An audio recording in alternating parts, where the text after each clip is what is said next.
You are watching the Cowboys Report. Thank you all so much for clicking on this video. We're going to have our live mailbag coming up, so if you want to be a part of those as they happen, you need to subscribe. So we know over half of you watch our videos but aren't subscribed. So if you want to be a part of these awesome live Q&As, hit that big red button and subscribe today.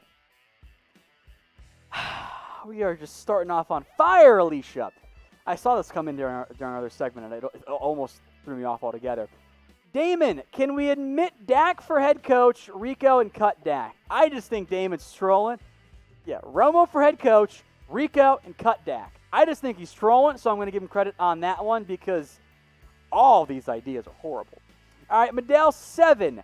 How does Pollard get more touches in McCarthy's pass-heavy system and Zeke demanding the bulk of his carries? Are we wasting his talent? I think you will see, relative to the McCarthy offense, you will see the Cowboys run the ball, I think, a little bit more. But part of what makes Pollard talented is that he can catch passes, too. He was a running back receiver hybrid at Memphis. That's what I'd use him as. In fact, there should be times where maybe you go with 20 personnel, which is 2 running backs, no tight ends. You throw Lamb and Cooper and Gallup out there, and Pollard and Zeke. Pollard should line up some in the slot receiver spot. You spent a 4th-round pick on him. You didn't invest that much. He should not be a 15-touch guy. But get him 6 or 7 more if the game's at hand and you pull Zeke. I'm on board with that plan.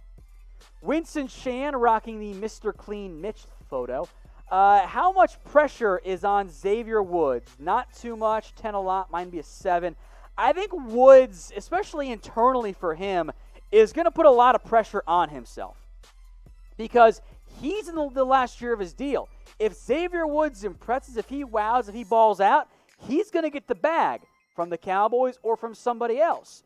So although the Cowboys, because they have Thompson at some point and maybe Wilson, maybe they add another safety, they could get by if Xavier Woods ends up struggling. I think what makes the most sense for the Cowboys and for Woods, that everyone involved wants him to have that breakout year. And that will put pressure on Woods, especially on himself, to try and get a big contract, set himself up long term. All right, so again, Woods, big factor there. Cowboys jerseys also on sale. Chatsports.com/Cowboys jersey. Go check it out. 25% off. They got Tank Lawrence. They got Dak Prescott. They've got Zeke Elliott. They've got all kinds of players on sale. Chatsports.com/Cowboys jersey, up to 25% off. And we've told you guys about this before as well, but we want to remind everyone in case you didn't get in on it. The Stronger Together gear is also on sale right now at chatsports.com/Cowboys Strong. That is chatsports.com/Cowboys Strong. As a reminder, the proceeds from any gear purchased here go to the COVID-19 Relief Fund. That is via, by the way, the United Way. So it's chatsports.com/Cowboys Strong. All the proceeds go to the COVID-19 Relief Fund there. Chatsports.com/Cowboys Strong. From Ben Hurlbert, kind of a weird name. If the Cowboys somehow trade Adams, do you look to move Woods or HaHa to the nickel, or look to trade one of them separately? I think you might look into trading one of them. I think you would have Jamal Adams at strong safety. If you're going to put one of them at nickel, Clinton-Dix is a free safety. That is his role. Xavier Woods, though, especially in his first year, did play that nickel corner role. So you could play Woods there if you want to. Maybe just keep him as cheap safety depth, because if one of those guys goes down and you traded away Xavier Woods, all of a sudden, kind of really thin at safety with just Darian Thompson, Donovan Wilson. So I would explore a trade. I would explore a potential moving Woods to nickel corner, but I might just keep them in the end. So which Cowboys unit is better? Type O for offense, D for defense. Let us know. O offense, D defense. I am told, confirmed, we got the 75 shares. Pay up, Mitch. Give me my $50. Give it here. Hurry up. Come over here. Thanks, buddy. There you go. There you go. Mitch owes me money. There you go. There you go. Thank you, Mitch. This is going in the PS4 fund. As a reminder, nobody tell my wife. Please, I don't want her to know about that because that's not going to go over well. She's already mad at me enough as it is. To the question, though, here on air, Tom's $400 away now. Exactly right. Maybe we'll do it again next week and try and keep it going. I see JG says, oh, America's team says, oh. Thank you all very much for getting us to that 75 share mark. I greatly appreciate it, and thanks for taking some money away from Mitch as well. All right, back to our live Q&A here, the stuff you guys actually care about. Nebat, over under Jaylon Smith, 85 tackles and 2 interceptions. I'll take the under on the interceptions. I'm going to hammer the over on tackles. 85 is not that many tackles for a linebacker if he plays all 16 games. So I think Jaylon Smith will. So under on the 2 interceptions. Even if the over-under is like 130 or 120 for tackles, I still might end up taking the over. Remember, folks, tackle numbers are not a great way to evaluate a player because oftentimes, especially at linebacker, that means you got beat in coverage. I wouldn't mind a lower tackle number for Jaylon Smith if he ends up being better in coverage.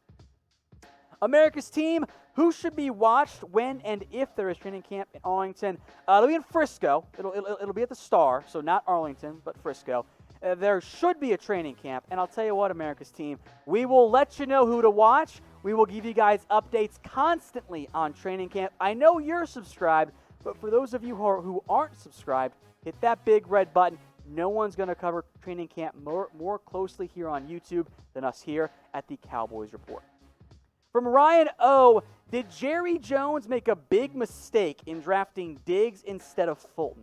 I had Christian Fulton higher than Diggs on my personal board. The Cowboys did not, and they were close enough on my board that I'm not really going to consider it a big mistake, at least based on what we know. Could it end up being one? Sure. Diggs still has some work to do. He could end up being a bust. Maybe Fulton ends up being the star, so I think he's going to be.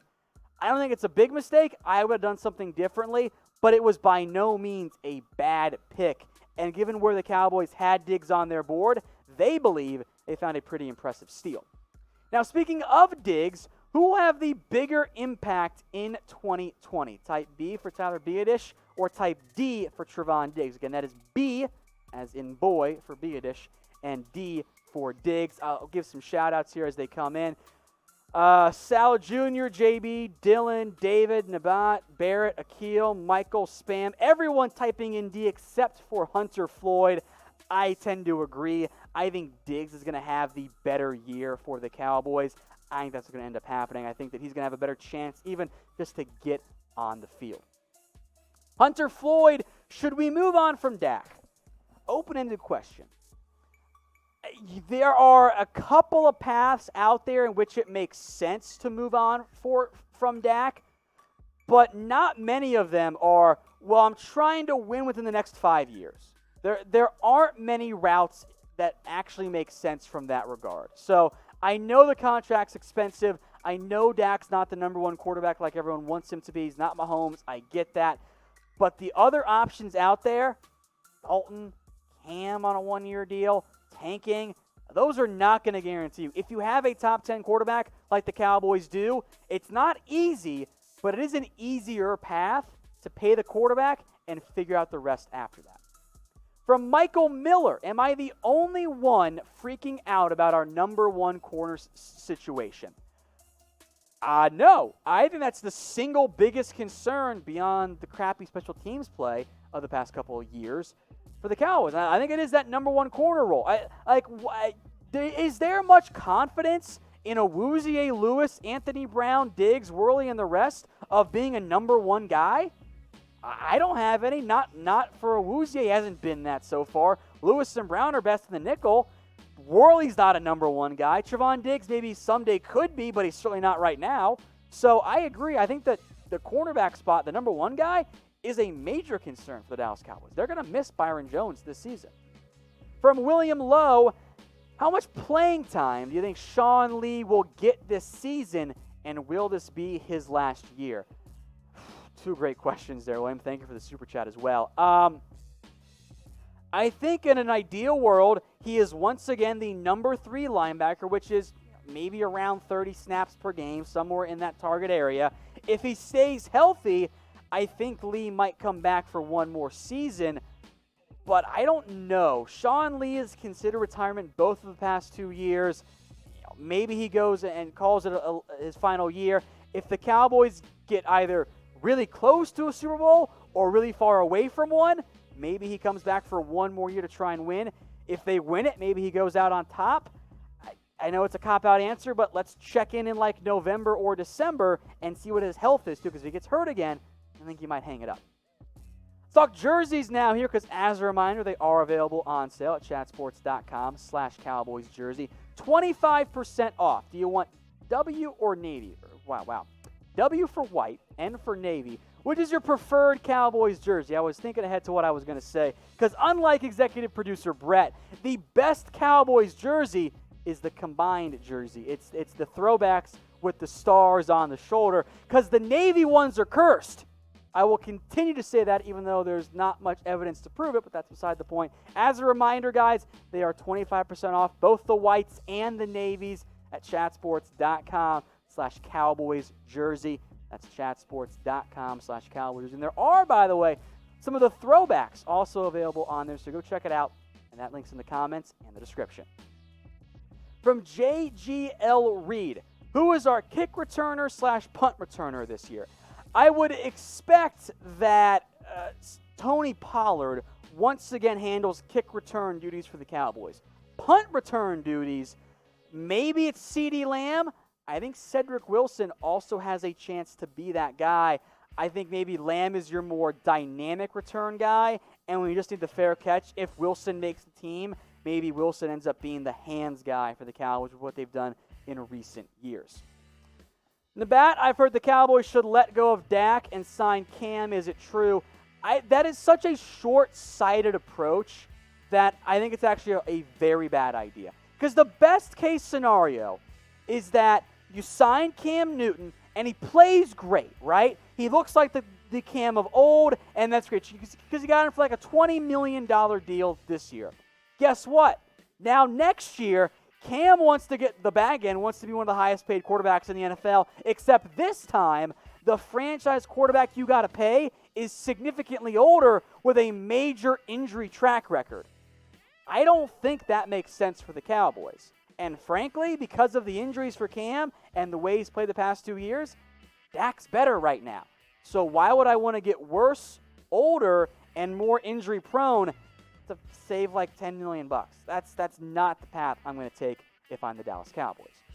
Now, I know we did not get to all of your questions. There are a lot of people in the comments, about 500 live. We can't get to all of them. So if we didn't get to it, I apologize. Hit me up on Twitter. My DMs are open at WhatGoingDowney. Any Cowboys question you got, send it my way. Hey Cowboys fans, thanks for watching the Cowboys Report. If you haven't already, click right here to subscribe to our channel for all the best Cowboys coverage on the internet. That's news, rumors, highlights, mailbags, film studies, and a whole lot more. And I'm making your lives a little bit easier as well with the next Cowboys Report video right here.